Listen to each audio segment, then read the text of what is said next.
Cotton land लाया आपके लिए एक मुनफरिद नौइयत का गैस ग्रिल पैन जो कि high grade non stick coating से तैयार किया गया है, जिससे आप लजीज खाने ग्रिल, स्टीम रोस्ट और बेक कर सकते हैं। तो आइए हम आपको दिखाते हैं इस जदीद गैस ग्रिल पैन से आप कैसे आसानी के साथ लजीज, हेल्दी और ऑयल फ्री खाने बना सकते हैं।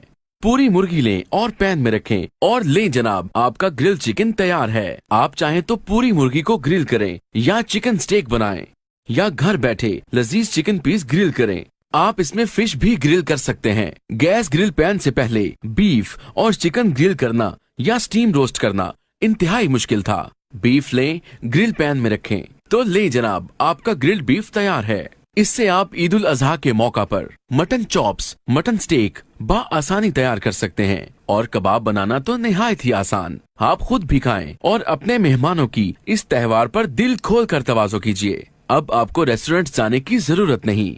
ये हुई ना बचत। इसका इस्तेमाल महदूद नहीं है। आप इस गैस ग्रिल पैन में पिज्जा भी बना सकते हैं और सब्जियों को जैसे आलू, शकरकंदी को भी बेक कर सकते हैं और इसके अलावा केक और कुकीज भी बना सकते हैं। इस गैस ग्रिल पैन की कीमत इंतहाई मुनासिब 2,999 रुपए। तो देर किस बात की, अभी कॉल करें या अपना ऑर्डर SMS या व्हाट्सएप करें 0311 258 258।